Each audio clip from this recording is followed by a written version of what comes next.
Hello, everybody. This is Vamp Acid of Hardwire, and we are presenting you this evening for Dun Dun Dun Funkwerke 18, and we have a very special lineup today. We're going to be starting the show with our friend Professor Dick DeBeat. What's up? I can see him with his cool Inky the Cat shirt and nice rack setup. And followed by Kuja, and then another friend, Antilophobia. So we are also in collaboration with Golden Shrimp Guild this evening. What's up? So we hope that you will stick around. But first, I just want to mention that if you want to help keep things running, you can donate. You can go to our website, hardwire.io/donate. And if you want to play with us at our studio in Berlin, you can go to hardwire.io/submit and submit your setup, or hit us up on Instagram, where you can also find some beautiful merchandise, t-shirts and stickers, and we have some blind panels for your modular system. So also for anyone who's out in Frankfurt and is going to be at the Pro Light and Sound, and also it's now called Music 1X. We will be out there with Funkwerke for a special edition with a couple of great artists, so stay tuned for that. It's the 8th through the 11th of April. So if you want to stop by, say hi, watch the live streams, we're also going to be running a competition out there for live production. Additionally, you can scan the QR code that's on the screen and join our Discord. We would love to have you. I'm going to stop looking down. I'll look to the side now. I don't want Dick DeBeat to spit out his water over his system. You can't see that. Gosh, we need to have you here. So anyway, we're going to pop over and have a little chatteroo with Professor Dick DeBeat on his rig. So stay tuned, and we'll see you in just a minute or two.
Hello, Vamp Acid here with Professor Dick DeBeat. Hello. We're happy to have you again. Thank you. I'm very, very happy to be back here. It's been a while, so thank you for having me. Of course, you are a friend of ours, so you're always welcome. Thank you. And I just want to first and foremost mention that there are some really cute cat stickers here, but also we're really happy to have everybody here on the stream with us, because we know you could be doing something else, but you're here with us, so that rocks. Thank you. And so, cat with sunglasses and a cat being cute. Yeah, this cat's feeling the vibes there. It's like, feeling the sweet beats. It's so cute. It's so cute. And like some really cool Professor Dick DeBeat merch. I just threw my stickers all over the place just to mark my territory, I guess. Nice. Like a cat or a dog. Exactly. And we have a new dog too, by the way, marking territory. But anyways, no, it's super cute. I love the merch, and I'm sure everybody at home will love it too, because it's awesome, and you can stick it on your rig or your case or your fridge or wherever. Your face, that rhymes.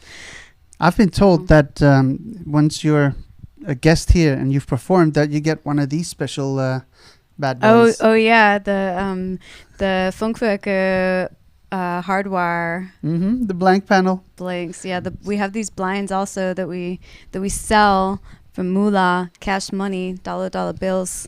Support money. Yeah, support money for the stream, but also yeah, for very special people like Professor Dektapete, they get one very much free. So okay, maybe we could quickly go into the cat system with Yes. the Akai. So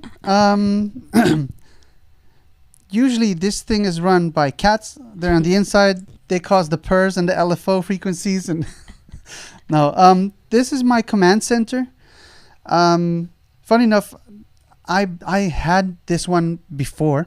I had the black version, and I didn't understand it, and I ended up returning it. Then at a later point in life, I thought I'd give it another try, and I bought the retro colored version. And again, I failed to understand it.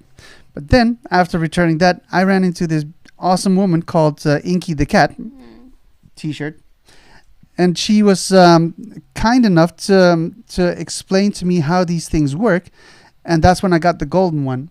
And since then, it's been my trusty command center for everything. And I use this to control that. But there's also a few plugins that I use to play some melodies and to program drums when I have when I need samples.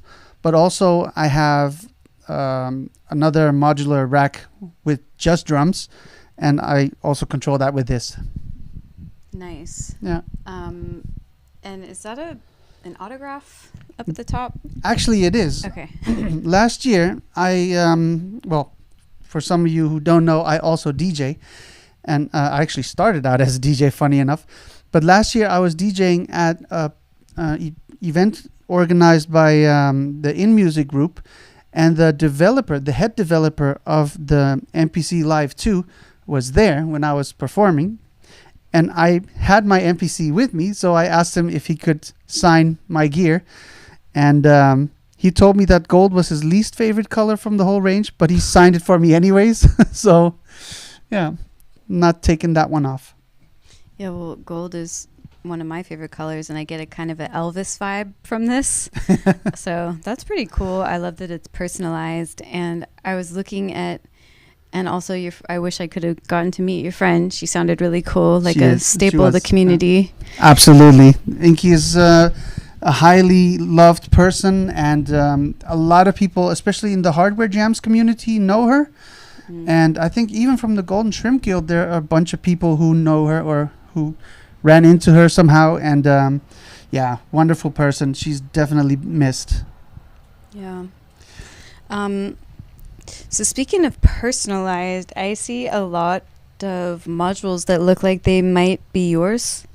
Is that possible? Sort of, kind of. There's some sort collaborations. Yeah. So in this case, I have a lot of modules from Bear Modules. They're a company from the Netherlands.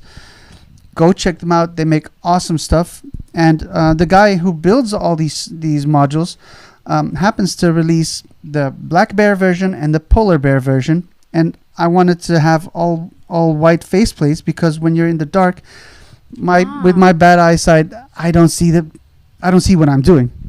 But when you have a white panel and the Dictabeat green color scheme, there's no way I can miss it and see what I'm doing. So yeah, I got a bunch of Bear, but eventually I started doing a collaboration with the maker from Bear, and I developed my own module that's now hidden under all these cables.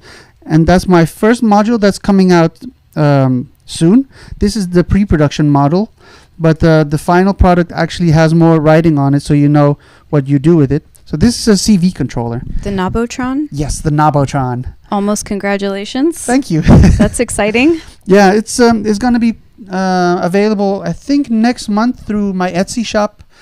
And I'll be selling my first module, the Nabotron. And so cool. You'll hear in the set later how I work with it, but generally it's just a CV controller. So you have a big tactile knob for for easy access, I guess, because a lot of these modules, they have tinier buttons, and through all the spaghetti, it's sometimes hard to get to where you need to be. But when you just patch this through to one big button, all you have to do is twist it, and Yeah, and I was you thinking go. about this the other day when we were working on a video with the module, and I was looking down, and it wasn't illuminated enough, and I was just thinking about, with the design of these faceplates, like why is the font so tiny when it's a market for people that are, I would say, 30s, 40 plus? Yes. Like when your eyesight people with starts to disposable change. income and with poor eyesight. Yes, disposable income, poor eyesight. Professional nerds, I would say. Yes, that spend way too much time staring at stuff in the dark. Yeah, So- that's pretty much the gist of it. So yeah. I think that's cool if you're doing things that have an accessibility focus, Mhm. that cater to the people who are using these machines. That's Yeah. very important. Yeah, and I think also with this, for example, with the Nabotron, I wanted to make sure that the font on top is clear and readable, so that you know where your module is. I wanted the buttons to be big, so there's no mistaking that that's where you go to open up your effects. And I also wanted to make it big enough for your fingers to fit through, without bumping into the other modules, but at the same time not be so big that it takes up too much real estate, because I think that's also a very common problem with a lot of people out there. I think that real estate is an issue in your case. Yeah, definitely. So then you were talking earlier about wanting to get another M303 Yes. or two more, Yes. maybe, Klaus, if you're out there, I sent you an email. from acidlab.de. Yes, so Please respond to Professor Dick DeBeats. I would love to email. buy a few more. The M303 is a beautiful, beautiful module. To the people who've seen me on the GSG streams, I have a studio at home filled with 303s, and this thing is just brilliant because it's a lot smaller and it fits in my case. And aside from that, I have a few VCOs from Bear and a few VCOs from Bifaco and Nano modules. And, let's say a bunch of VCOs, bunch of VCAs, bunch of effects. Nice. And then you just customized the faceplates through Bear module in the Netherlands to make it more accessible in addition. Where possible, yes, but sometimes I also write the makers themselves, and the manufacturers are very often happy to make one for me. That's awesome. So they're all really nice, and I've just been lucky that the ones that do make it in polar whites, they all somehow find the same color white, so it all matches really nicely. And yeah, there we are. Cool. And then some googly eyes. Yes. I don't know if you can see those. You They're gotta like, have the I don't want googly to eyes. touch anything, but like can I just go? Yeah, well, It you doesn't- can. You have to. I just want to see the googly eyes move. That- Okay. I think that works best when you have a lot of bass, so it rumbles and you see the eyes wobble. That's awesome. But if I'm staring down, it's staring back at me. I love this. I love the personality in this case. Very you. Okay, cool. Well, this is exciting. I'm really looking forward to hearing your new set. All right. Well, So thanks for creating something special for us. And for everybody at home, we hope that you will enjoy Professor Dick DeBeats' tunes. Let's give it up. thank you. Thanks.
how you doing?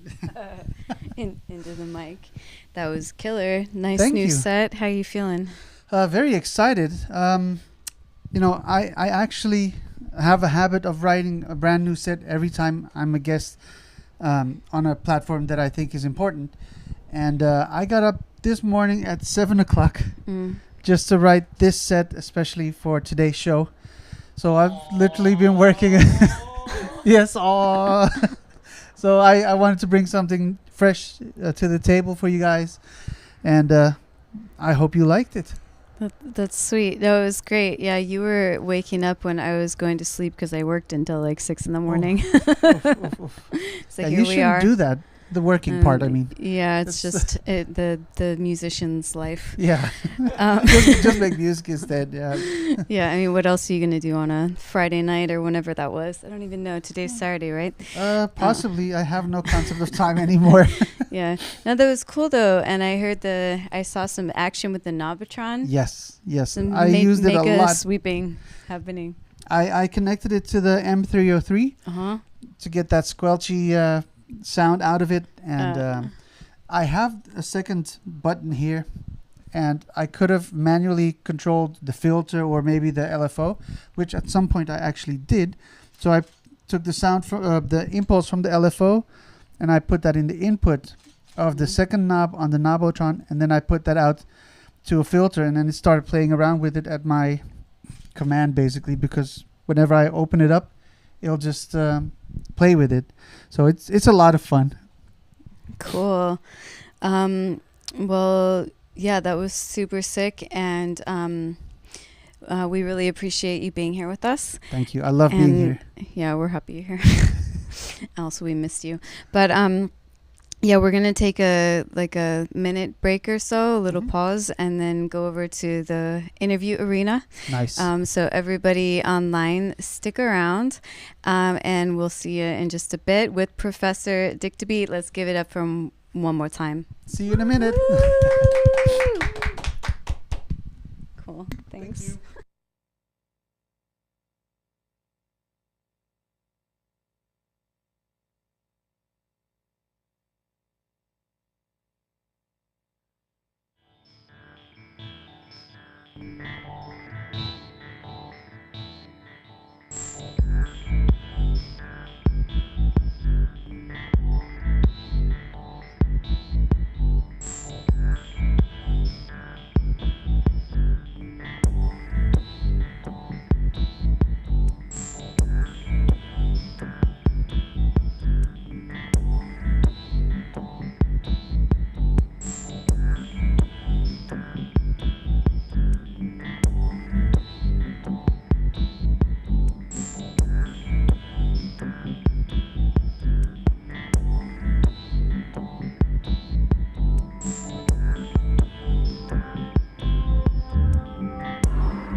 Hey, it's Vamp Acid and Professor Dictabeat. Hi. What's up? Thanks for sticking around. You just saw a stellar performance by Dictabeat. And also, I was going to start talking about Star Trek again because of some topic, but then I decided to stop. So that'll be another conversation. So that was Electro and some nice samples at the end. And I guess that was one of their most recent singles, right? Actually, yeah, it's my latest single, Rockstar. Rockstar. It's part of a double release, actually, and I only released it on cassette. So on one side you have Rockstar, and the robot voice, the vocoder, is actually me. I normally play that live, but I didn't have space in my case to put in my vocoder, so I just sampled it and then played it back through my MPC. And the other single is Break the Silence, featuring a French artist called Dre. Not to be confused with Dr. Dre. Totally different Dre. But Drake. this woman is amazing, and she has a really cool voice, so I was really happy to make a single with her. And it's out on cassette, and now I've also released it on Bandcamp, so you can find it there too. Nice. So check out Professor Dictabeat's Bandcamp and Instagram and all those, and YouTube channel. Yes. And all those fun channels. So let's see. Okay, so you also played on Funkwerke 1, 2, and 6. That's correct. Yeah, so now makes 4 times. I'm slowly starting to become part of the furniture. Nice. Let's see. And you wanted to talk about our history? Is that right? A little bit. Like the history of like us here, or history of the synths, or of the city, or of what type of history? Well, it all started in 1600 in a swampy marsh. It was very swampy. No, I just wanted to catch up a little bit, and I've been here a few times, and I briefly helped a little bit as well. I may, you may or may not have seen me do some silly interviews, and I didn't really have much time to help out and to be around, and so I missed you and the rest of the crew as well, and tell me everything. We've been in the Hardwire tunnel, and representing over there in the back is Kim. Yes. We've been in the Hardwire tunnel and the dog tunnel because we got a dog recently. Yes. So that's like where the attention span has been going. Little Loki. Nice. Who you've met. Yes, I have. But yeah, it'd be cool if you ever do have more time and don't have a million things going on to have you back. Yes. Or something. Yeah, definitely. I mean, it's been a little bit busy lately. For some reason, I've been, in my opinion, lucky enough to perform in a lot of cool spots. And I think I'm kind of riding a good wave right now. But I also decided not to take on as many projects as I did the last few years. So I don't, how do you do that? How do you say that? Burn myself out. Yeah. And then hopefully be back on the show a little bit more often, whether it's awesome. to perform or to help co-host or that'd be fun. hold It'd be up nice a to sign. have hold up just put some fingers behind some Exactly. bunny ears. Or stand in the background with a lampshade on and also, like other than the studio ones, so we have the umbrellas, but exactly. Yeah, it'd be cool. It's nice to have a change of pace and more interaction and stuff. We get some cool people coming through here, but at the moment we do this once a month, except in April we'll be doing it twice because we're going out to Pro Light and Sound again, or Music 1X, Nice. Mox. We're going to be working out there. So anyone who's in Frankfurt, the 8th through the 11th of April, we're going to be out there as well. But anyways, so for each set that you played here before, did you create a new set for each one? Okay. So on one side, I produce my songs, I release my songs, and I do like to perform my songs, but at the same time, when I'm a guest somewhere, I don't want to make it just a boring repetition of all my songs, like a standardized concert kind of thing. Yeah. I like to make it something special, and I always write an entirely new set for every performance that I do, and then I like to fuse in a few of my songs. Usually it's just one song from my releases, and I've only done one set, I think, where I did 5 of my releases, but then I kind of gave them a twist so they didn't sound as much as the originals. I just like to keep things interesting for myself and for the listeners, and I also want to make sure that when I'm a guest that I give you something special and noteworthy for your show.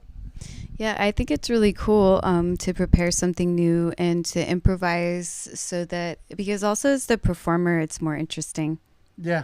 than to just twiddle the same knobs and stuff in the same fashion. So it's nice to have the flexibility with the set. But yeah, I remember this one set you did here, and it was super cool. I was like, oh, my brother would also love this. And he got me into electro and freestyle. We were briefly just talking about this, Stick to Beat and myself, like how every time I hear a vocoder, it reminds me of being 8 years old, like driving in the parking lot, sitting on my brother's lap, steering. Yeah. And I didn't even realize it was a humanoid behind the vocoder, or what a vocoder was exactly. Honestly, I always thought it was the Transformers, because they're the only ones that had that voice. As a kid, last week I found out it's not just the Transformers; it's also an instrument. So I learned something new. Now, I absolutely love the vocoder. I don't know what my obsession is with it, but I have one module version. What module do you have? It's from NC. I think NC Circuits, the brand. But that's one module. As a vocoder. Then I have the Roland Boutique version. Oh, cute. And the SH101 or something? No, that's the VC 340, I think. Is the one with the vocoder? Yeah. It's exclusively vocoding and strings. And then I have the Behringer version as well, the big one, but that one is in the studio. One? Yeah, yeah. Cool. That's the clone of the original Roland one. Which one is better? Which one's better? They're kind of the same, except for the size. I kind of like the Behringer one in the studio, but when I'm out performing, I really like the flexibility of the Roland one. Yeah. Because it just packs up easily, and I have an extra long microphone for it. Like a gooseneck? Yeah. Okay. Yeah. cool. Like the ones they use in Parliament. So at least then I don't have to crouch over all the way, and get a gooseneck. Yeah. Yeah, the Microkorg too, I remember, has a vocoder. I used to have a Micro Freak, so it's not quite the same as the Microkorg, but it's kind of in the ballpark. Wait, didn't you sell that to Kim? I did. You're welcome. Yeah. It's so funny. I used to have a Microkorg. That was one of my first synths. And There's I was a part so much 2 menu out now. diving. Oh yeah, like the XL or something? No, it's. I think they called it the Microkorg 2. Oh, okay. It's the same thing, but more updated for current times, so less menu divey and more action and playing. I think. Nice. I don't know. I haven't tried it out at all. I don't. That's one thing I used to hear about the Octatrack from some musicians that actually didn't play live very much. Right. Like it was more bedroom producers or people that like to tinker around, and they're like, oh, the learning curve's so high, and there's so much menu diving involved. And people said this about the Microkorg also, but if you mess around with it enough, then you just know what you're doing. I think in general, if you have somebody who runs you through the basics, you can pick the rest up yourself. Except for with Electron gear, in my case, I tried 4 or 5 different devices. I can't get the hang of it to save my life. And really? I love how they sound, but it's just not my workflow. And that's probably because I got used to the MPC too much. Yeah, and also you can like delete your pattern while you're playing on Electron devices, so that's super cool. It can have its advantages. Just everyone wants silence. Yeah, cool. Perfect. Yeah, so there's some accessibility room for improvements in a lot of these devices, and I think Absolutely. That's why it's important to have musicians that are building devices like with you, the modules that you're creating that are going to be released soon, which can be found on your Etsy shop. Yes. So I'm releasing a series of modules actually in collaboration with Bear Modules. And the first one on the list is the Nabotron. And I also have a mixer that that's called the Mixinator, and it has a sub mix, but also an individual silence switch, kind of like a mute switch. Is more of a performance mixer kind of thing, and there's going to be like a master section of it as well that you can connect to it, so that you can have as many mixer modules interconnected with each other. And it's really nice to make sub mixes, for example, if you have a drum set in your modular case, and then you send that all to the master part and then out into the world. Oh, cool. And I have a few more, but I'm not going to share everything just yet. But, yes, because they'll be released, right? Yes. So you can just tease a few, and then exactly. Yeah. So if you take a peek and follow Dick to Beat on Instagram and subscribe on YouTube and those types of things, then you can be in touch for the module releases. Yeah. And there's something about current and future adventures Yes. that you want to talk about. Well, mostly I'm very excited about my my Etsy shop, and the modules that I've created are really focused on live performance and practicality during your live performance. And alongside that, I've also been working on making my own case for modular, and it's also focused on practicality, but also on portability. So it should be when it's released, it's going to be one of those overhead cases that you can bring with you on an airplane, possibly even the Ryanair ones. Small ones. Yeah. So it's a really cool system where once you take off the lid, you can literally latch the modular case up in a degree that you like, and it has ports on the front, ports on the back, and a very nice rail system for Eurorack. Nice. It's gonna look very sleek. So yeah, I'm very excited about that. But I'm also gonna do a few other gigs in the future that I've been invited to, and I'm just really excited for what's coming. So people are being totally nice and inviting me to their shows, and yeah, I think it's already been an amazing year, and we're what, in March now? So yeah. The only thing that can ruin it is probably the tax office, but yeah, but even the Finanzamt can be flexible. I hope so. Maybe they'll be nice to me too this year. Thank you. We can all wish for that from Santa. Yes. And it's not even December yet, but cool. Well, thank you so much. It's been really great, and yeah, everybody, just follow Dick to Beat if you want to keep up with the latest news, some really exciting stuff. If you want to continue seeing what we're doing, then you can follow us as well. Hardware.io is our handle on Instagram. We're all over the place. And you can go to the website hardware.io/submit to submit your setup and play, or hardware.io/donate to donate and help us keep the show running. So yeah, next we're gonna show a lovely performance from Tadeus, who was on Funkwerke 9, and then we're gonna have Kuja play that came all the way from Leipzig. Cool. So that'll be super nice. So we will see you in a bit. Thanks for sticking around. See ya.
Hello. This is Vamp Acid of Hardwire, and we are back with Kuja. Hi. How are you? I'm fine. Did I say your name right? Yeah. Okay, good. Okay, cool. First, second, third try. I don't know, many tries. Hope everybody's enjoying the show. We're gonna have a little peruse through the Kuja rack parade, and do you want to tell us what's going on with your rig? Yeah, a of course. Bit? Maybe we start with the Digitucked. I just use it as a drum machine and sound card, and I got some drum patterns prepared on here, and that's basically the only thing which is pre-arranged. Everything else is just happening in the moment. Yeah. And then maybe we can move on to the rack. Sure. I've got 4 voices. Got this noise engineering by Simulus. Then I got this mutable instruments plates clone. Mm-hmm. Those are both sequenced by this Turing machine. And then I get a resonator from Dreadbox, an antidote, and a resonator. Yeah, and I've got a second sequencer down here, which is basically a Marbles clone from Mutable Instruments. So then, is the brains also a sequencer? No, it's it's a voice. Yeah. Oh, right. So wait, Yeah. sequencer 2, sequencer 1? No, do you mean? sequence? So time is coming. The time signal is coming from the Digitucked. So the clock. And And then everything like pitch, rhythm is happening in here or in here. Mm-hmm. And then, I've got these 2 voices, which are then like mixed here. Mm-hmm. Yeah. Or 2 sequences, 4 voices. Yeah. Okay. Yeah. But you're programming all the sequences like with On the fly. Okay, and Yeah. from the modules. Yeah, from those 2. Okay, cool. Yeah. All right. I thought maybe you were using the sequencer and the Digitact. No, just to send like 16th notes. Mm-hmm. And that's all. It's just the triggers coming in here, and then the time signal going here, and the actual sequencing is happening in the rack. Do you find it easier to sequence in the rack than sequencing in the Digitact? Yeah, Okay. definitely. Okay. Yeah. And then chaos feedback. So this is like, what else happens with this? Oh, is this it's also a clone? It's a it's the clone of this Mutable Instruments Marbles, which Okay. is So a the random brains and the sequencer marbles. basically, Oh, cool. and it gives you kind of controlled randomness. Sometimes things happen which you don't expect. And Euclidean and stuff like that. Yeah, You can do yeah, some hypnotic yeah, techno with it. Yeah. Nice. That's cool. What's your favorite piece out of this? If you Like have to choose something you really, really like out of this rack. I would stick to the noise engineering modules. Definitely Okay. this one. It sounds great. It also looks cool. They also have plugins, right? They do have plugins, yes. Yeah. That's cool. Actually built as a drum module, but you can use it for like metallic, plucky synth sounds as well. Oh, cool. Yeah. Nice. And it has an AD envelope integrated, which is nice. Yeah. Skin liquid metal? Is that like one thing? That's like Skin the liquid metal, bass, alto, treble. Oh, okay. Yeah, that's the That's pitch, cool. more or less, like the range of the pitch. Cool. Yeah. And That's those super are neat. different algorithms. And then the abacus. Okay, so also. That's kind of the same module as Math. Yeah. Yeah. But by probably noise way cheaper. engineering. Yeah. Like, yeah. They actually 1/3 look. of the price. Yeah, they actually look really nice though. Yeah. Like it looks like really good quality, and yeah, the design they're looks all right. pretty nice. Mm. I mean, I'm sure it'll sound great. It's just like what effects and things you run And I through. use this one as an AD envelope for this module, and as a slow moving LFO to Mhm. do some modulation on the which is then controlled through this one. Okay. Yeah, that's more or less an attenuator. Mm-hmm. Yeah. And how long did it take you to build this rack? I think I did go a bit of a different approach. I just bought a whole rack of someone and then kind of changed it to my needs. Oh, nice. Yeah. Oh, That's- cool. And then I sold modules. Changed some things and So you bought the rack and it had the modules in it.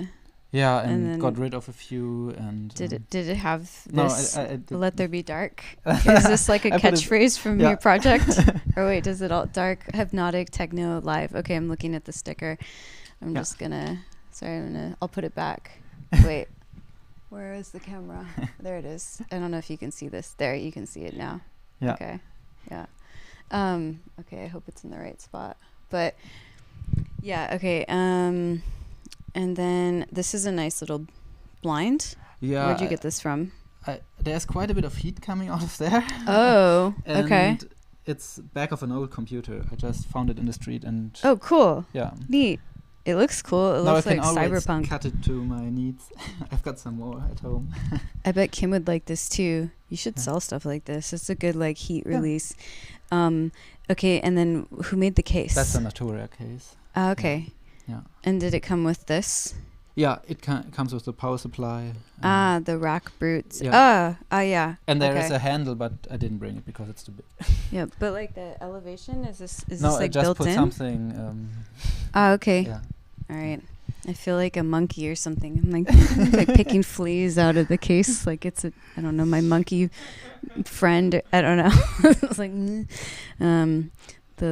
mind of a product designer. Yeah, but okay. I don't want to mess anything up. No. I mean, I know I won't, but I just feel like touching everything Yeah. too, so I can look. Cause it's Got a also filter. it's also as well, getting like late. a master filter. filthy. Yeah. It says filthy. Ale It is. by ALA, right? Yeah. Oh, cool. Yeah. And I have a bit of a reverb here, Mm-hmm. but there's some The more. Pico by Erica Sense. There's some more processing happening in Ableton. Uh-huh. Can you explain the processing? Yeah, I can. So I use the Digitakt as a sound card, and via Overbridge, I've got all these 8 audio channels sent into Ableton, Uh-huh.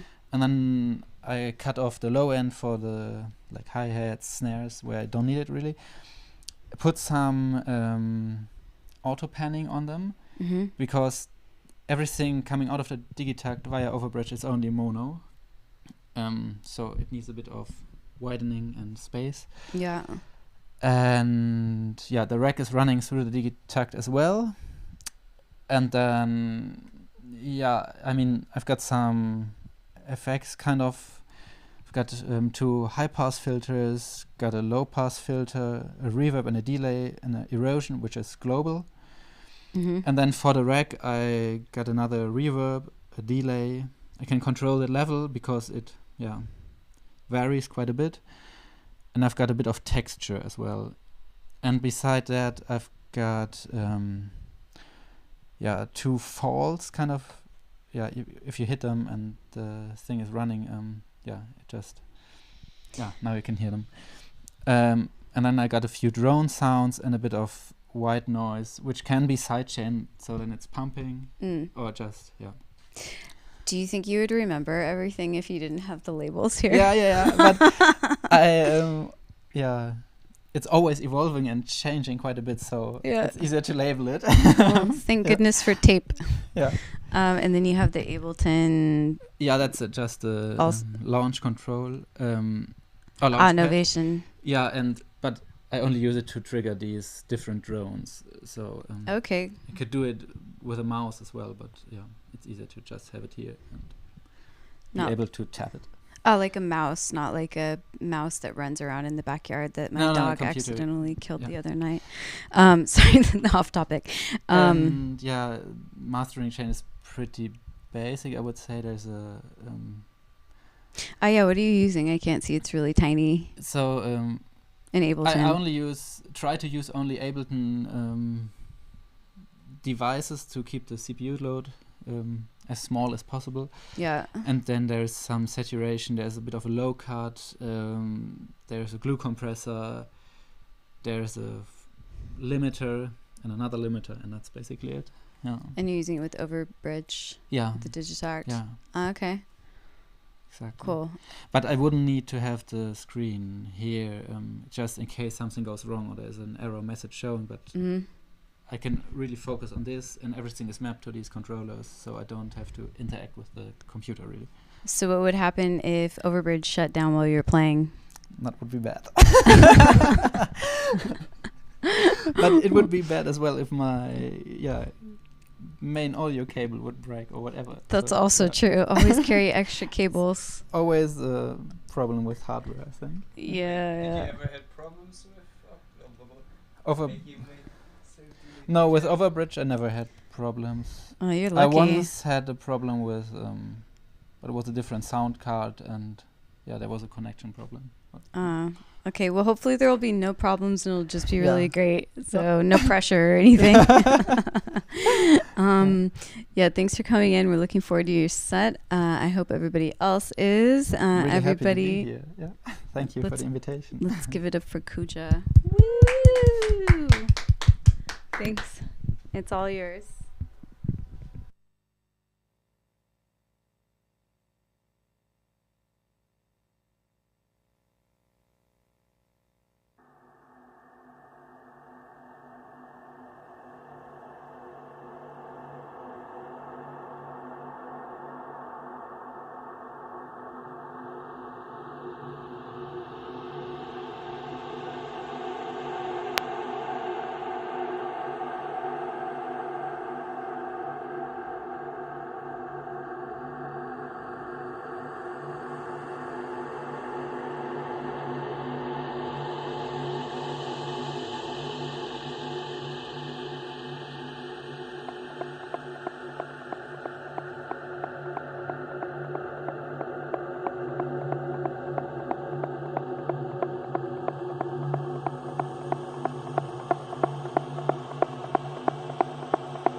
my voice just as if it were noise. Don't try to make any sense out of what I'm saying, because your brain will take care of that automatically. You don't have to try to understand anything. Just listen to the sound.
And if I am talking to you right now and you're doing this, I want you to listen to the sound of my voice just as if it were noise. Don't try to make any sense out of what I'm saying, because your brain will take care of that automatically. You don't have to try to understand anything. Just listen to the sound.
You don't have to try to understand anything. Just listen to the sound. As you pursue that experiment, you will very naturally find that you can't help naming sounds, identifying them, that you will go on thinking, that is to say, talking to yourself inside your head automatically. But it's important that you don't try to repress those thoughts by forcing them out of your mind.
whatever they want to hear. Don't judge the sounds. There are no, as it were, proper sounds or improper sounds, and it doesn't matter if somebody coughs or sneezes or drops something. It's all just sound. And if I am talking to you right now and you're doing this, I want you to listen to the sound of my voice just as if it were noise. Don't try to make any sense out of what I'm saying, because your brain will take care of that automatically. You don't have to try to understand it. Just listen to the sound. As you pursue that experiment, you will very naturally find that you can't help naming sounds, identifying them, that you will go on thinking, that is to say, talking to yourself inside your head automatically. But it's important that you don't try to repress those thoughts by forcing them out of your mind.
For you, let's give it up for Kuja. That was awesome. Woo! Thank you. Leider schon vorbei. Leider schon vorbei. Ja, richtig. How are you feeling? Relieved. Nice. Was pretty excited before, so Yeah, coming all the way from Leipzig. but it went all right. I'm happy. Yeah. Yeah, it sounded really cool. There were some really nice samples, and I think I heard some Alan Watts in there too. Nice. Some meditative stuff. Meditative techno. How do I put that into like one word? Mechno, maybe Meditefno, Teflon. No, now we're just thinking about cooking, and tomorrow's Sunday. None of that. There'll be none of that. Anyway, yes. So that was really cool. And is there anything that really stood out to you while you were playing? No, I think I liked it from the beginning and got really into it, and Yeah, I could tell. had a good time and was amazed how fast the time was passing. Yeah. Yeah, totally. Yeah, that's why it's nice to do longer sets these days. Like the longer you start playing, you know. Yeah. But we can talk about some of that in the interview arena. Everybody stick around. We will be back in just a minute. We're just going to transition to the other part of the studio for the next interview with Kuja. Let's just give it up one more time. Thank you. Thank you. I'll take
all the tiny charms around her neck.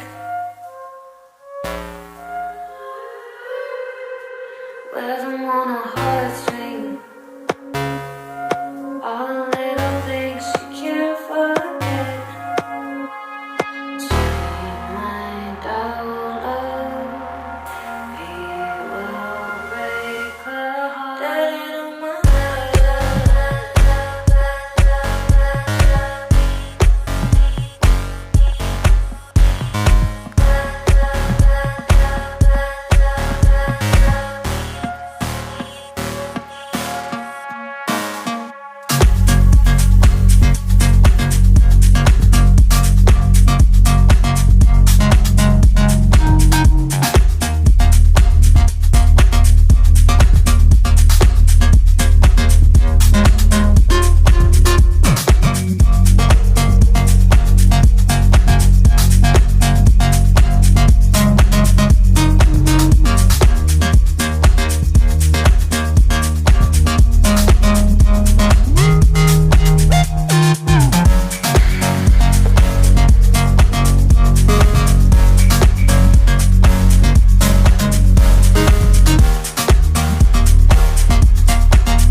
Hello, hello. This is Vamp Acid. We are back at Hardwire Studios in Berlin with Kuja. Hello. Hi, hello. Who we just saw play a really nice set. Talked about some of his gear. And we already know that he's feeling good, hopefully still. Yeah, definitely. I'm not trying to talk for him. So,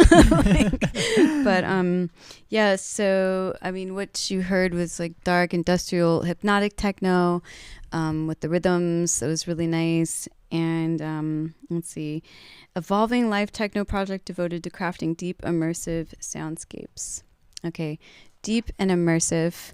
So what do you mean by immersive?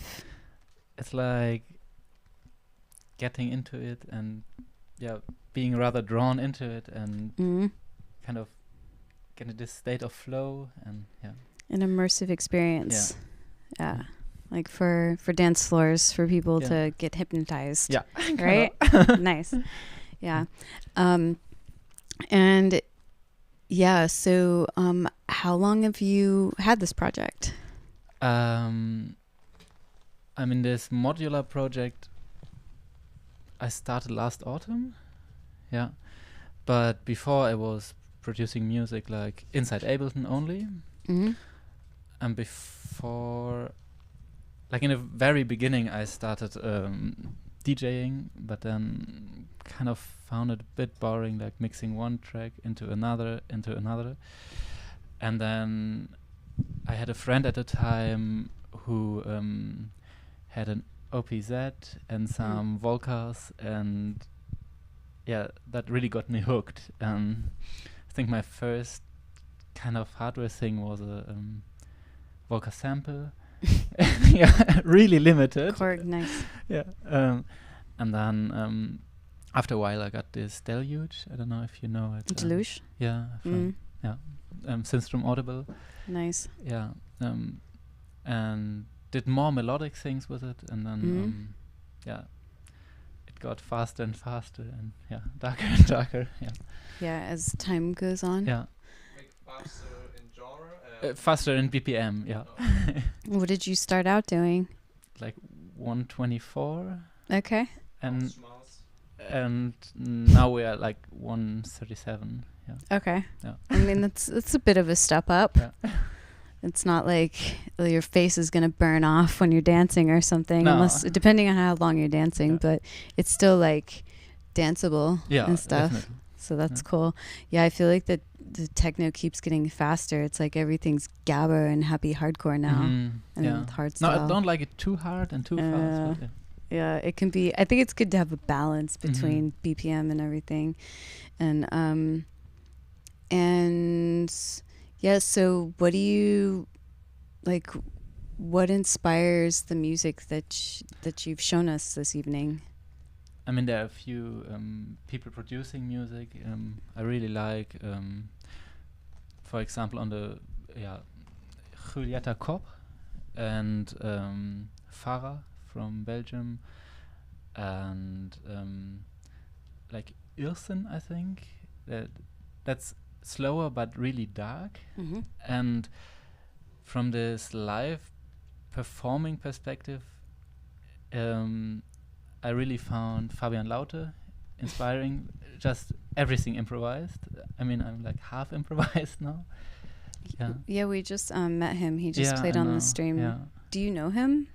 Not really. I heard him on Fusion last year. Oh, cool. Yeah. Oh, so you were there. Yeah, I was there. And if Fabian's watched the watching, stream. there's a fan here.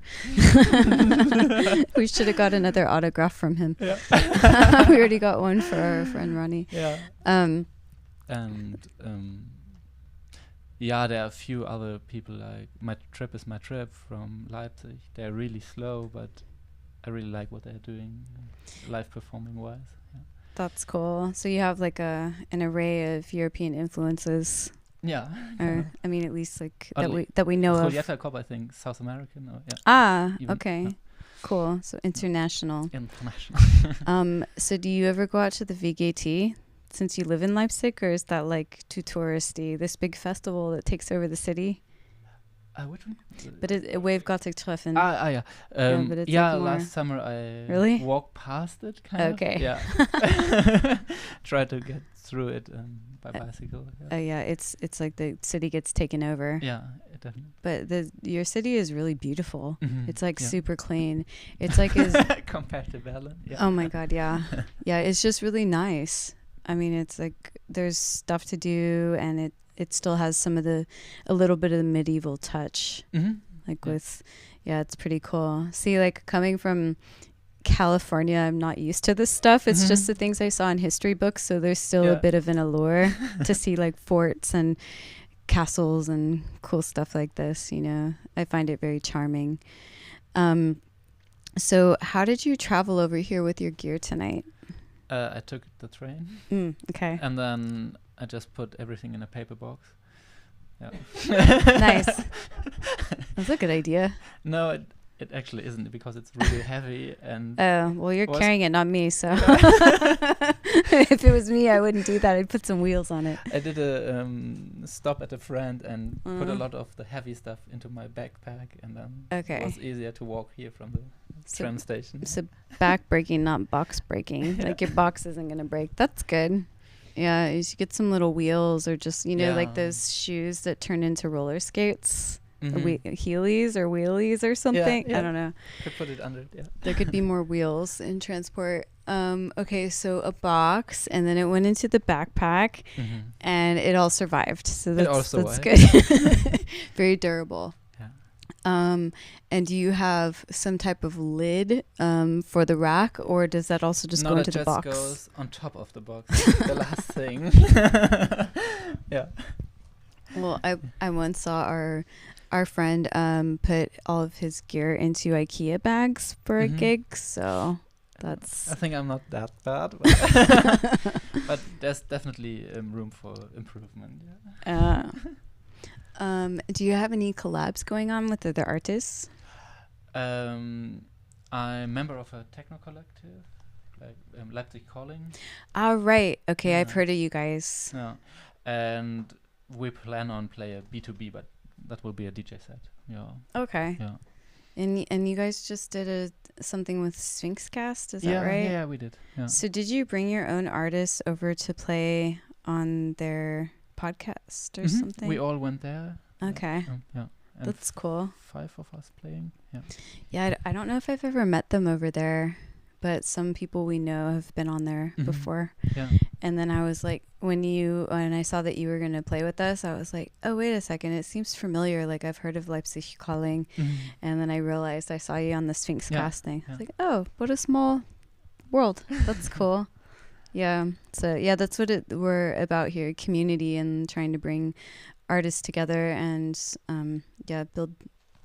build up the community, because Mhm. it feels like, you know, especially pre-COVID, it felt like stuff was kind of siloed, Mhm. you know, and then more silos were created, but I think people just got so sick of having to isolate that more collaboration started and things. But yeah, does anyone have any questions other Yeah, I than think about Connor latency? asked some. That's but it's an important question. Yeah. Since you're using Overbridge and you send your stuff into Ableton, Mhm. do you Ah. have latency, Mhm. or how do you deal with that Yeah. for so- audio effects and stuff? First of all, hello to Connor. I think I know who that is. Yeah, happy you are watching. I think the track where I get all the audio information from the modular is delayed by 7 milliseconds or something. I once fixed that, and since then I have no problem. Like I set that in Ableton, and yeah. Did you go into the settings in Ableton and do like the minus, like the reduction to deal with the latency? Yeah. I Okay, reduced, and I found a good balance between like CPU usage and latency. Yeah, because sometimes if you go too low on the reduction, it almost seems like it creates more latency. And I'm Mhm. not even talking about getting into the bit rate or anything, but yeah, you have to kind of experiment with Yeah, those things, you know? And I don't really remember the actual numbers, but I'm pretty fine with the settings I've got now. Yeah. Mine's like minus 10.4 or something, minus 10.4. It with my Was yeah, yours? to cure the Okay. latency, but it just Yeah. depends on the bit Yeah. rate and stuff. Anyway, nerdy speak. And then we have maybe some more questions. Let's see. Anyways, let's make up some questions. Okay. To not get too personal, but are you into anything other than music? Yeah, I like swimming. Okay. So we have a swimmer here. Yeah, kind of, because it's an immersive experience as well. At least if you swim longer, yeah, you can get into this tunnel and flow. Like when you go into one of those water tanks, or what No, is more this like called? into the lake. And All right. But you know what I'm talking about? Like where you go into the, what is it called? It's like some type of therapy people do and they start tripping. Okay. Or I don't know. I had a friend who did it actually, and he told me about it. He's like, yeah, I went into this water. It was like a water chamber or something, and then I saw myself being born. And then he told me he took some psychedelics, so maybe you don't always trip. A sensory deprivation tank. That's what it's called. Okay. That's what I was Because thinking you of. have no. Yeah, because you just lose your Flow. sense of Mhm. senses Yeah. and. See. So you like immersive experiences. Do you do any art installations, or have you thought about it? No, I don't. But what kind of art? Like maybe collaborate. combined to music. Yeah, like maybe music and art, or collaborating with an artist that does some type of exhibition, and then Mhm. like designing music for it, Mhm. like this type of immersive experience. I Or would be up for it, definitely. If somebody's interested. I think yeah. that would be kind of cool with hypnotic techno, or I mean, Or even something slower and. Yeah. also, Yeah. yeah, like Paula Temple style, like Yeah. with Raging Earth. That's a really Yeah. nice track, and it's only like 121 BPM, 131. It's slower. Mhm. But yeah, it's really cool and cinematic, and I could imagine something like that. Because when you talk about immersive, I think of like going to Kraftwerk or Atonal, Mhm. or Scala that they had at Kraftwerk with all these lights and some nice music, Mhm. and like the headspace that it puts you in. Mhm. Now I'm thinking about those things. Yeah, so you're open. He's open for collaborations of to make more immersive experiences. Not to go totally off track. Okay, so if you were stranded on, if you are either stranded at, let's say, the North Pole or a desert island. Okay, let's just keep both of those in mind. Like, what would be your go-to synth if you could only choose one to bring, or module, or device? Could I take my case with me? Like, is that one thing? I guess that counts as one, It- because it's one thing you'd have to grab. Since at home, I do have, but what is the favorite of all of them? That's like the piece and butter. What you need when you're on an abandoned island. probably my modular case. But I would have to find a solution for drums inside it. Yeah. I only listen to Because music without since a beat. I got this case, I tend to use my like ready-made synths like this Microfreak, or I tend to use them less. And yeah. So it sounds like someone needs a drum module, or like I'm- wants. At the moment, I'm happy with this Digitalk beside. So only for a yeah. desert island. Yeah, if I Okay. only had to choose one. So someone needs to design like the desert island, the desert island rack. Earlier you talked about a Turing machine clone. Mm-hmm. Can you explain for me what Turing machine is? I heard this multiple Yeah. times. It's a random sequencer kind of, Mhm. but you can control how long the sequence is, Mhm. and you've got this nice little LEDs where you see whenever there is a pitch triggered. Mhm. So you kind of see the rhythm as well, and then you can lock the sequence you see, Mhm. and then start to change it by taking notes out, or and then there, with the right settings, there are quite hypnotic sequences coming out of it. Yeah. Okay. And I've got the one by After Later Audio. Yeah, it's really You nice. also make the Ornament and Yeah, I think. After later does? Yeah, Oh, cool. because the Ornament and Crime has a Turing machine. That's why I was like, Turing machine, Mm-hmm. but Yeah. never heard it before. So it's a random sequencer. Yeah, but controlled randomness. Yeah, yeah. Controlled randomness. Yeah, because complete randomness doesn't Yeah. sound good. Yeah, totally. yeah, totally. So it's not so, I mean, so you have to add that in there, controlled randomness. Yeah. It's not just randomness. Semi-random. Semi-controlled random. It's like controlled chaos. I like that. Okay, so let's see. Do you have anything coming up that you want to tell us about? I mean, we've got, I think, 4 events coming up with Leipzig Calling this Oh, cool. summer. There will be 2 open airs, 1 to 2 club events. Are they going to all be in Leipzig? Yeah. Oh, nice. But yeah, a little festival close to Leipzig. Cool. That sounds fun. And where can people find out of these events? On Instagram. Okay.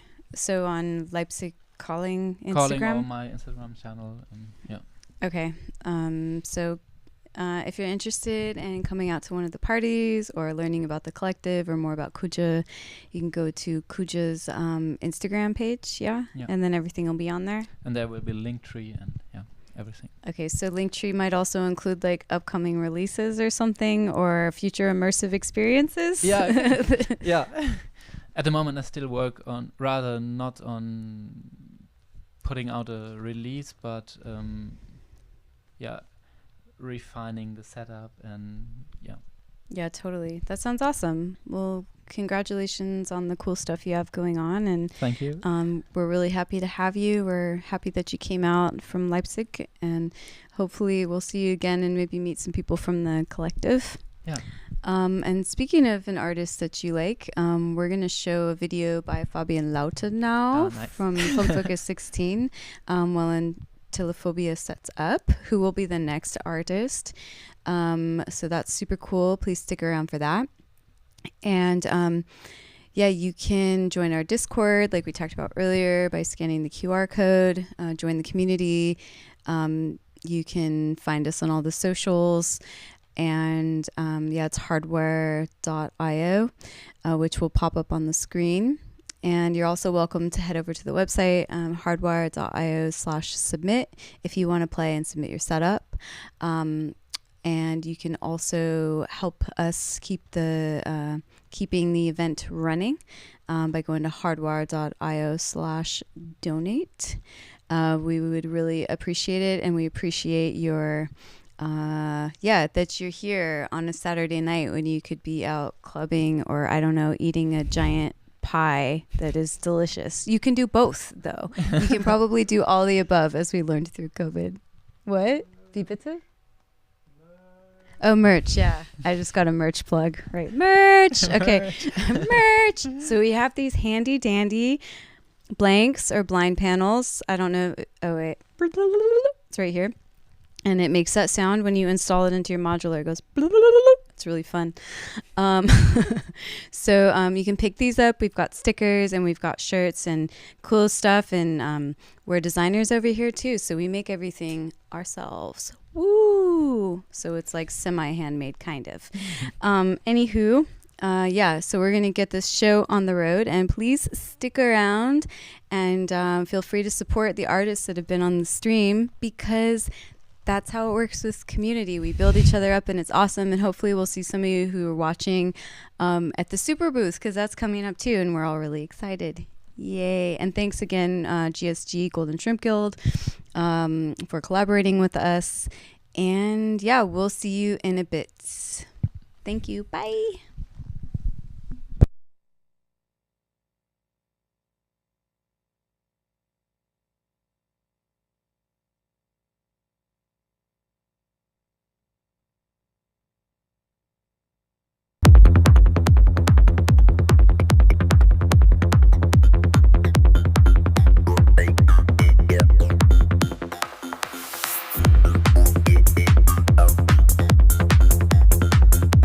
Bye.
Wow.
Hey, it's Ambassador Hardware. We are back with Antilophobia. How you doing? Hello. Fine. Good. We were just talking about when you find out you're saying the wrong thing in German for the last 3 years. So they were teaching me some new words, but there's one that you don't want to say and one that you do want to say. So let's just leave it at that. But anywho, let's go into this lovely setup that you have. What's going on with your rig? It's just a bunch of synthesizers. As you can see, it's very modular focused. I have this 909 drum machine. This is where my drums coming on, and this is just where a lot of melody and percussive stuff is coming on. Mm-hmm. I kind of play a little bit differently every time. I just pick some synths from my studio and basically improvise on them most of the time. So do you It's have... not really like a prepared set. I do use a laptop with Ableton, Mhm. just putting some effects and basically mixing everything. Mm-hmm. But I'm not really playing any sounds from there. And then you have the compressor too? I do, but it's just doing kicks this time, so I kind of use okay. it in different places, whatever my mood is like. But this time it's really just compressing kicks to give it some more punch. This kind of looks like exactly. R2D2. This RD9, I just realized it looks like Maybe it's the R2D2. name reminding you of it. Yeah, but maybe I think it's the white and the gray, and then with the lighting that we just designed, it's like these blue I shadows. surely have some R2D2 sounds, which I hope so.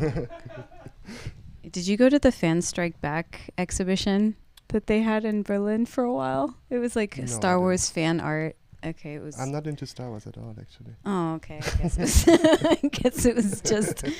Okay, nerd alert over here, but not for you, apparently. Just the modular nerdy stuff. Well, it's never too late to get into Star Wars. It is, it is. So what's your workflow like, other than the improvisation, with these two... Well, it's like a split rig, or it's two rigs? It's 2 rigs, yeah. So it's basically one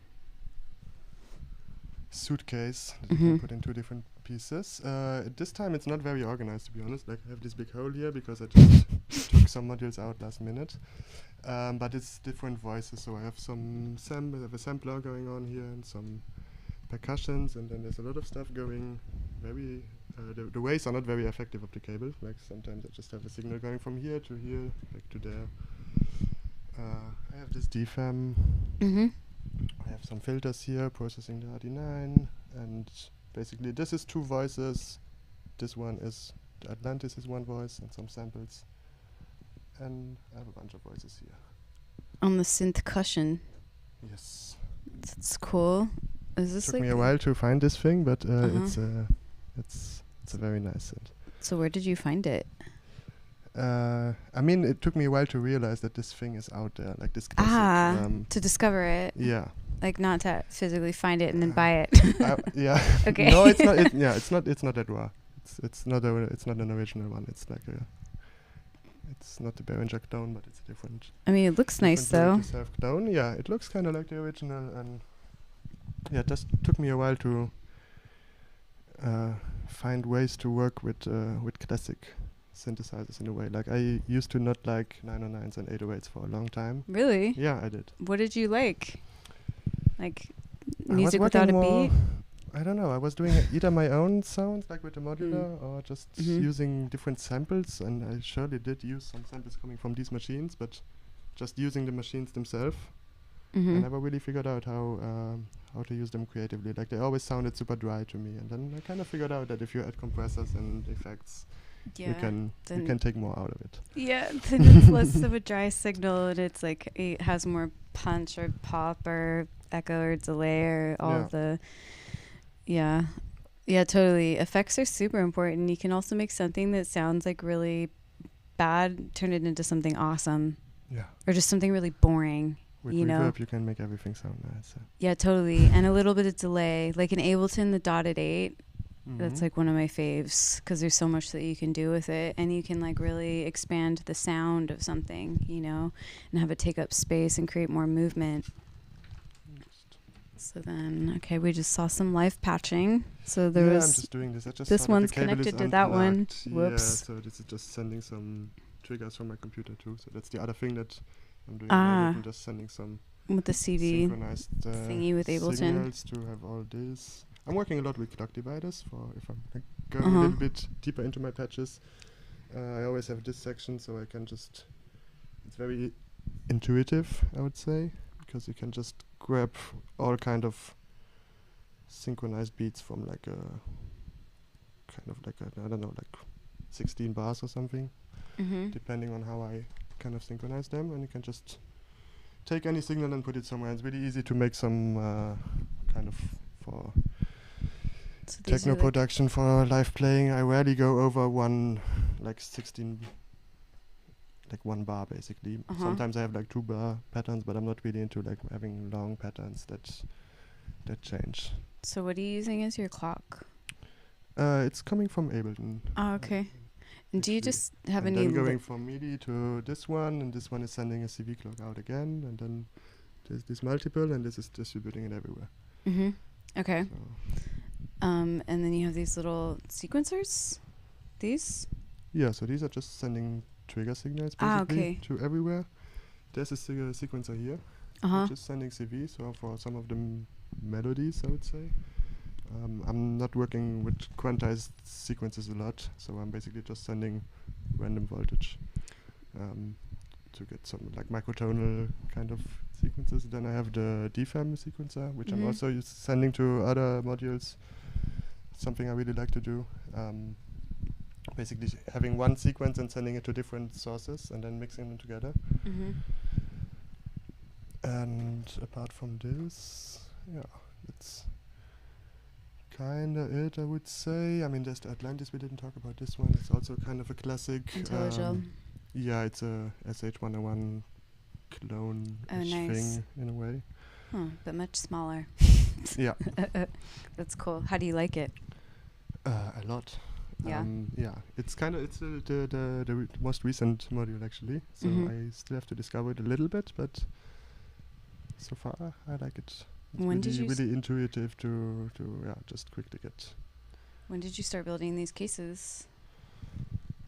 these specifically like 3 years ago or something. I don't know. I started out with Modular in 2018, Mm-hmm. and at some point I got all my gear stolen, and I just started over from scratch. Oh no. And yeah, these specifically I started like 3 years ago, but basically modules come and go. Like Did I that- don't really have like one goal or like this.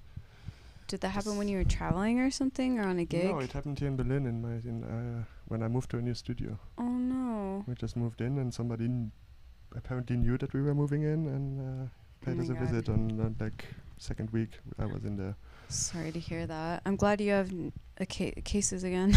Yeah, I mean I didn't want to stop. I was considering Yeah. just going back into the box and like not using hardware, but that Mm. feeling lasted for 6 days or something, and I just wanted to. Yeah. Yeah, Yeah. It's I hard to like, stop with this stuff. Like once you get started. Yeah. Well, it sounded really nice with the sound check, and I heard you on our stream before, so we're looking forward to hearing what you have going on and stuff. And glad that you have gear, and good riddance to whoever took the stuff. They probably tripped over it and fell it into a really deep hole.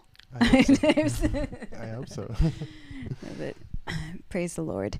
So, just kidding. Okay, so R2D2 is here, and then the rigs, and then the Moog, and then this SH. Wait, no, that's the SH101 kind of Yeah. cloud. Exactly. Okay. This Wait, section, who made the compressor? Because I've seen this one before, and it sounds really great. it's called Oto. Oto? I don't know much about them except the fact that Oh, they are from Moto. France. Moto? Oto. Oto. O-T-O. Oh, that's easy to remember. I know they're French, and that's basically it. And they have like a few different effect pedals in this kind of format. But this Cool. is the only one I ever tried. Apparently the small manufacturer, I guess. Nice. Cool. Well, yeah, we're looking forward to hearing your stuff, and thanks for giving us a nice little gear rundown. So everybody, let's give it up for Antelophobia. Woo! Yeah. Thanks.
Let's give it up for you. Antilophobia. Woo! The studio is clearing out. That was really cool. How you feeling other than thirsty? A bit tired. Yeah. Lots of things going on in my head. Yeah. Actually, I was a bit confused because we were talking about R2D2 before. And it partly stopped working while I was no. playing. Really? Yeah. So like the hi-hats are not playing anymore. I don't know if anybody noticed, but around halfway in, there was a very long lack of hi-hats. Like I couldn't play any. I don't think anybody So- noticed. No, I mean Except you. Probably. probably like always. Yeah. 'Cause- yeah, that's what happens. Like, Yeah, people it's just, just not playing anymore. I don't know. I've never had this before, but maybe I just. restart restart it. But I couldn't really do that because it would interrupt all Everything. my synchronization and basically just stop everything. Oh my god. Well, at least you didn't lose the kick. I would have actually with this because it's playing from here. That's why I didn't switch it off. Yeah. So rather have a kick than no hi-hats, I guess. Yeah. Oh, wait. Yes, it's late. Okay, cool. Well, yeah, I think that when this stuff happens, like, people just think it's part of the set.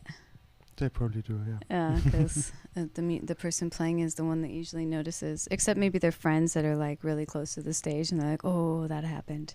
Yeah. But you're safe here.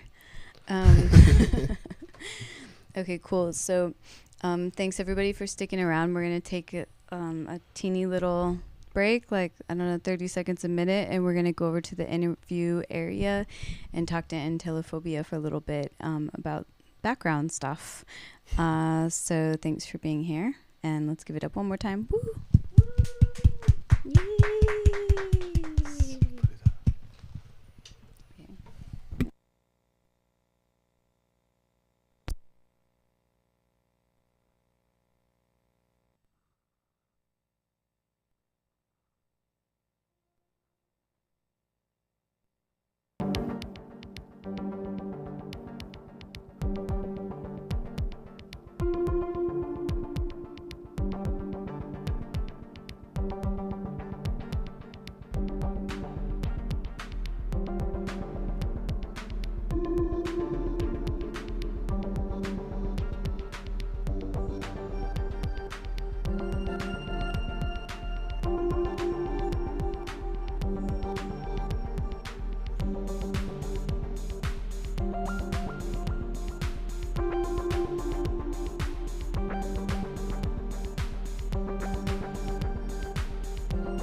Hello, Bambassador here, back with Funkwerke with Hardwire, and we just saw Antilophobia, and that was cool.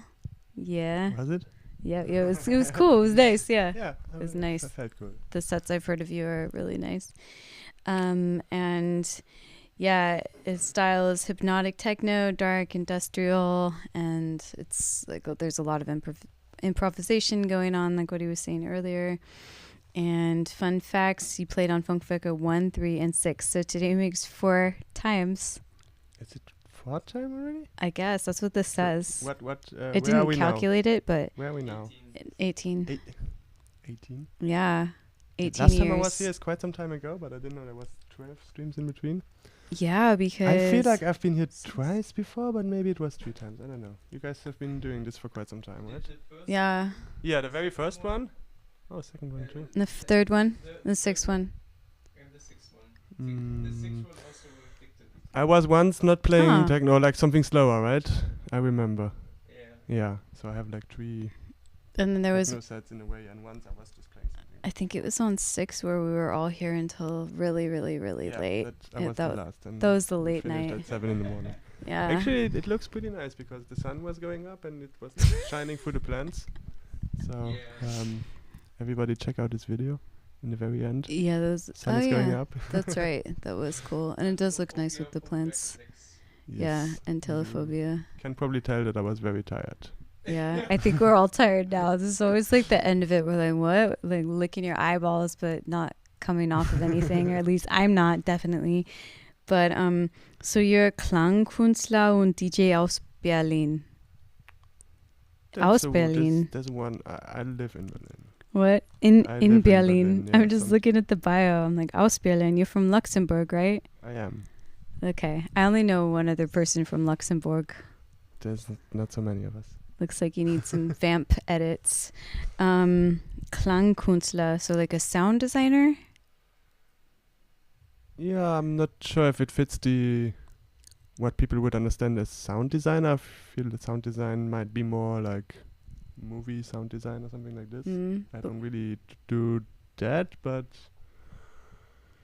I was looking for a word for like what modular synthesizer people are doing in a way, and people get confused because like people that are not into music production, when I describe to them what I'm doing, they would say like, "Oh, you're a DJ," and it's Yeah. without really having to go into why I'm not a DJ or what's difference, but also not saying, I don't know. I found this word and I kind of liked it. I like the sound of it, and it describes pretty well what you're doing, like some artistic thing doing with sounds.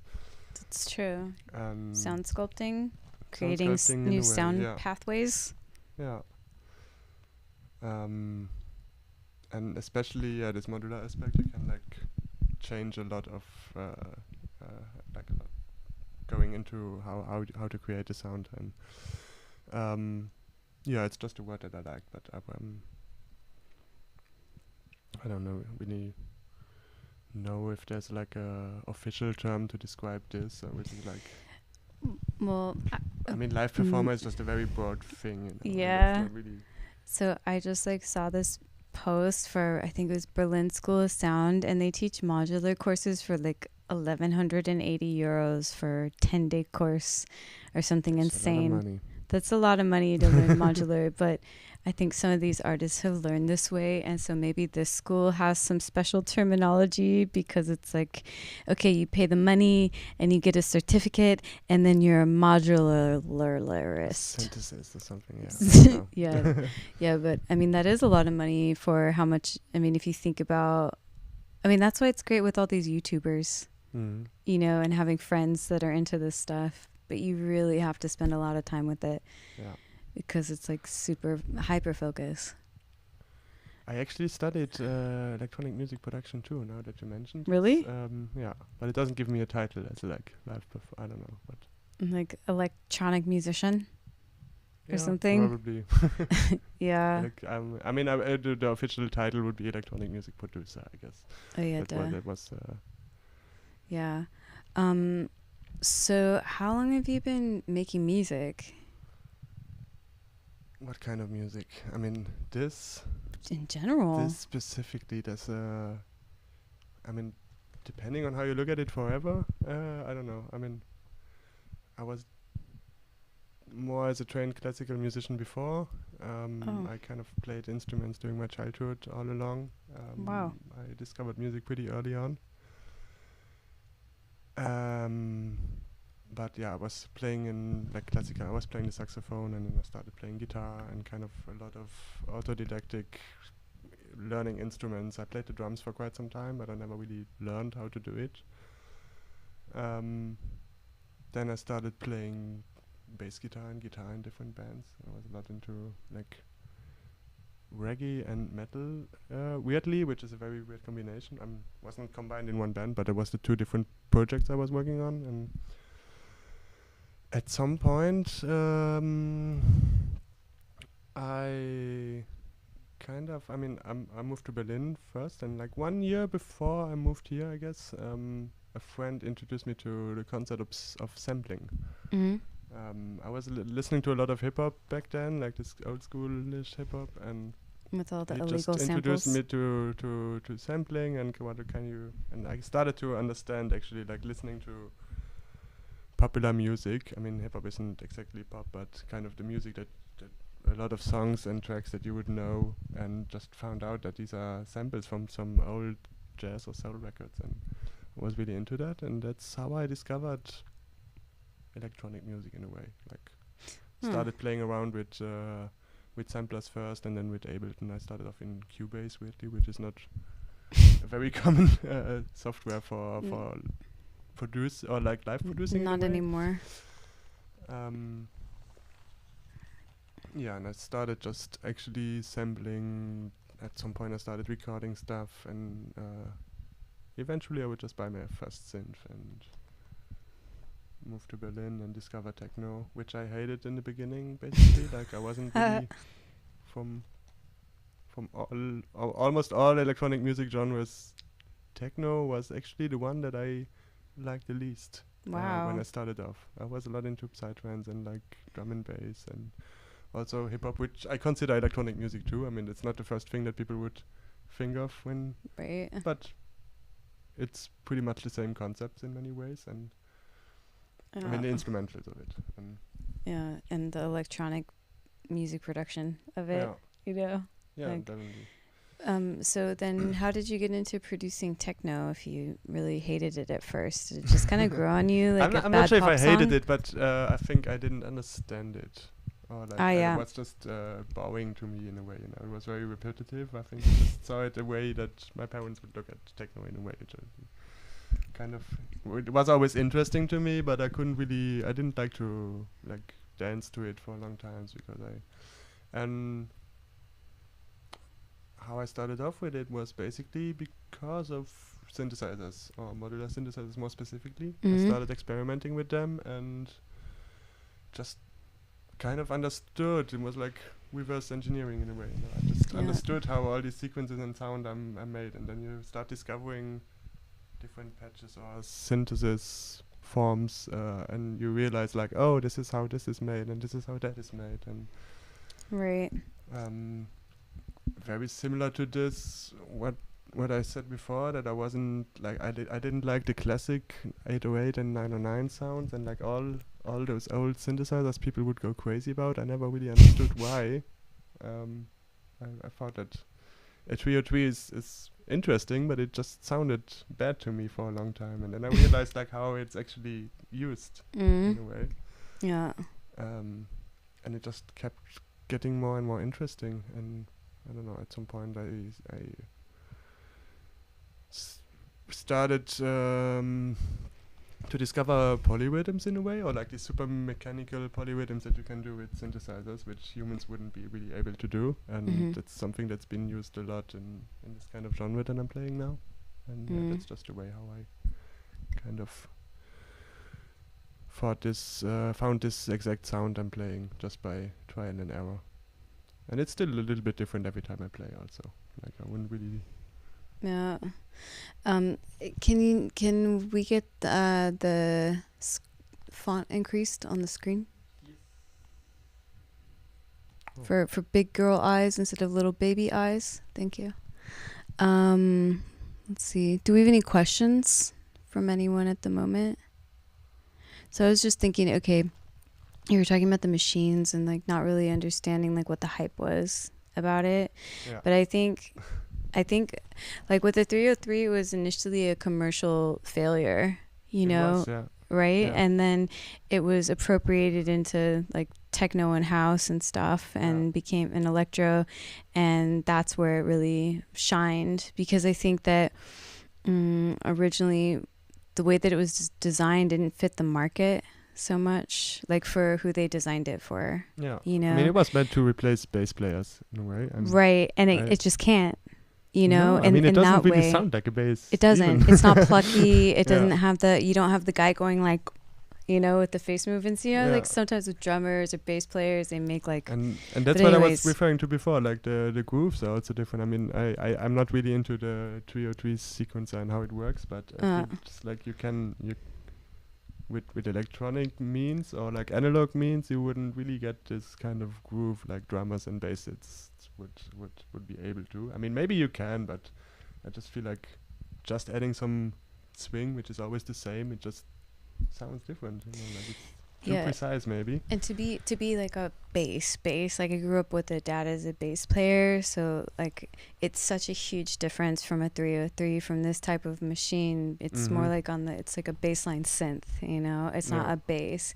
And so it would make sense to go into the electronic genre, as electronic music was. I mean, there was electronic before the 303, but like to really go into this genre, I think. And I think when like maybe there's a song that you really end up liking, or something you hear when you're in a club that resonates maybe, or just the exposure, and then having musician friends making techno, maybe that also made it grow on you a little bit more, or something like that in the exposure or Yeah. something. Because Definitely, and also seeing it being used in the way that it's supposed to be used from an electronic music point of view, because I think most of these sounds are often like where you need like a lot of effects on it, or like heavily processed. Or if you just plug the 303 and just put a basic pattern and you just play it, it just it's sounds kind kind of of like cheesy. cheesy and dry in a way. Yeah, totally. But yeah, I mean, I think we were briefly talking about effects earlier. Like you can put effects on something and make it sound really good. You know, you Yeah. can take something boring and make it interesting. Scheiße zu Gold machen. Scheiße That's zu another Gold German saying. machen. Yeah. Yeah. But so like, what do you have going on at the moment with your music? Anything interesting?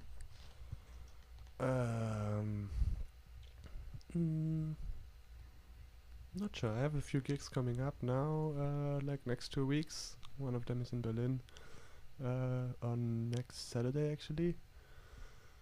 Apart from that, I wasn't really playing live a lot, or like what I was doing today. I didn't really do it a lot in the last 6 months, and I kind of started producing, like classic producing, like not just before for a few years I was more like recording my sessions, but maybe like multi-track recording them and then editing them a little bit.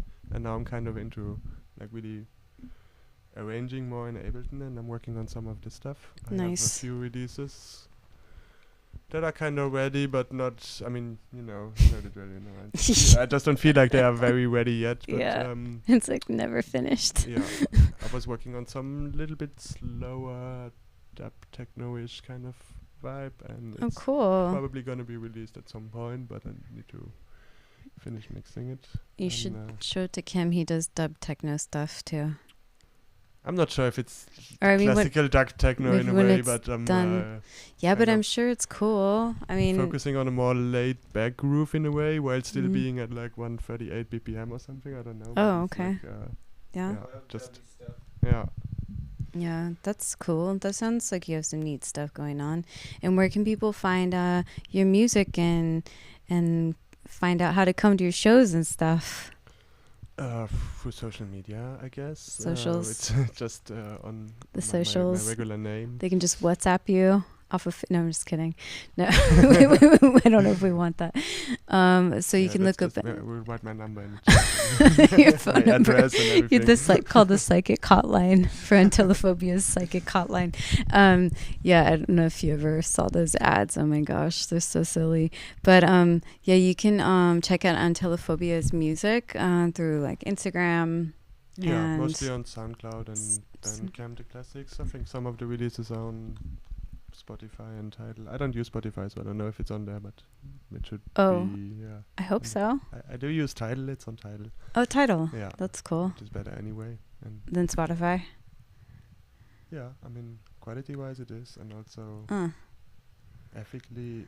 I don't know much about Tidal, but I suppose they're better than Spotify is. Oh my god. I mean, I know for a fact that they're paying artists a little bit better. Which Oh, is that's nice. Still like the fraction of a cent per stream, but it's like it makes 4 a times the amount of difference. Spotify or something. Oh, I don't know. wow. Yeah. Oh my gosh. Yeah, because Yeah. maybe Spotify is just hiring too many designers or something, spending too much money on the tech stuff and less on the artists. No. Okay, cool. Well, thanks. It's been really cool to have you again. And It's a pleasure.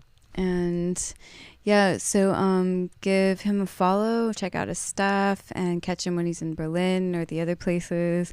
And yeah, we're coming near the end. So thank you everybody for joining us for the latest edition of Funkwerke at Hardwire in Berlin. I'm your host, Vamp Acid.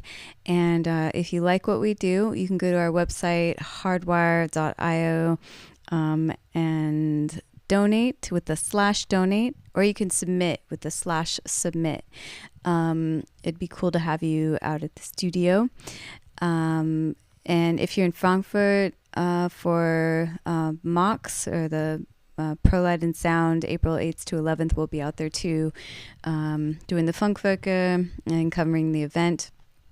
And yeah, you can also give us a follow if you'd like. It's on Instagram, hardware.io. We're on all the socials, so just check it up. We'll have it pinned up, and you can join the Discord group if you'd like as well. We'd love to have you. So it has been a pleasure. Thank you for being here. So. Thank you for being with us. Thanks everybody for joining, and we will see you next time. Have a great night. Bye.